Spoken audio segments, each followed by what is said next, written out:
Have you ever felt your heart race like a runaway drum when you're excited, scared, or about to open a surprise gift, and wondered, is this feeling really real, or is my brain just playing a very dramatic movie inside my head? Or maybe you've noticed how happiness can feel like warm sunshine spreading through your chest, while sadness can feel like carrying a heavy backpack filled with invisible rocks, even though no one else can actually see it. That leads to a big, curious question philosophers love to explore. Are emotions real things, or are they just imagined stories our minds tell us? At first, emotions might seem imaginary because you can't hold joy in your hands, measure anger with a ruler, or put sadness in a jar and label it neatly like a science experiment. But then again, you also can't see the wind, and yet you know it's real when it pushes your hair around, slams doors, or sends kites dancing wildly across the sky. Emotions are a lot like that invisible wind, because even though you can't see them directly, you can feel their power in your body, your thoughts, and the way you act.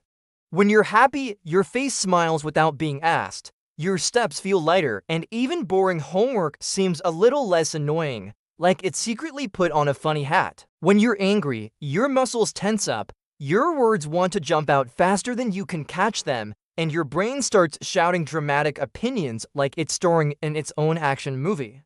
And when you're sad, your energy can shrink, your thoughts slow down, and the world can look gray and quiet, even if the sun is shining brightly outside. Scientists say emotions are real because they happen in your body and brain, with chemicals and signals rushing around like tiny messengers yelling, "Important feeling alert." Your brain, your heart, your stomach, and even your breathing all get involved, turning emotions into full-body experiences instead of just thoughts floating around. But philosophers add another twist, saying emotions are also shaped by how you understand and imagine the world. For example, if you see a shadow in the dark, your brain might imagine a monster and your fear grows huge, even if the shadow turns out to be just a chair wearing a jacket. That doesn't mean the fear was fake. It just means your mind helped create the feeling by telling a very convincing story. So emotions are both real and imagined at the same time, like a song that needs both the music and the lyrics to exist.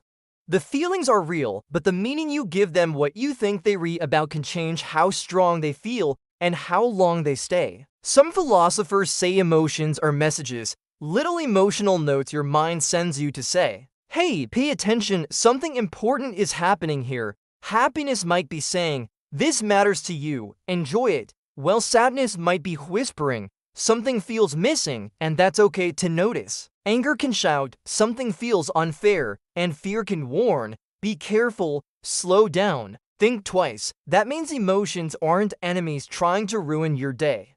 They read more like messengers who sometimes nod politely and sometimes kick the door down because they really want to be heard.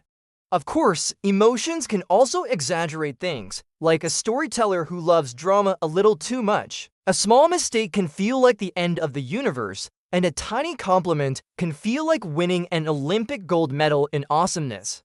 That's why learning about emotions doesn't mean turning them off, but learning how to listen to them without letting them grab the steering wheel and drive your brain into a ditch. Some people worry that if emotions are partly imagined, they don't matter, but philosophers gently disagree. Imagined things can be powerful because imagination is one of the strongest tools humans have, shaping art, friendships, inventions, and even kindness. A story can make you cry, a movie can make you brave, and a kind thought can change how you treat someone for the rest of the day. Emotions work the same way, blending real body signals with imagination, memory, and meaning to create something that deeply affects who you are. And emotions don't stay the same forever, which is another clue that they're part of a living, changing system. Just like clouds move across the sky, emotions drift in, hang around for a while, and eventually change shape or float away. Even the strongest feelings usually don't last forever, no matter how loud they feel in the moment. So when you ask, are emotions real or imagined? The most thoughtful answer is yes, they are both. They are real experiences happening in your body and brain, and they are shaped by your thoughts, memories, and imagination. They are signals, stories, and sensations all mixed together into something uniquely human. Next time you feel a big emotion, whether it's joy bursting like fireworks or sadness dripping like gentle rain, try not to panic or push it away. Instead, you can say, "I see you," feeling thanks for the message, and give yourself time to understand what it's trying to tell you. Because emotions aren't lies your mind tells, the conversations your mind and body are having with you. And learning to listen to those conversations kindly and patiently is one of the most important skills you'll ever grow.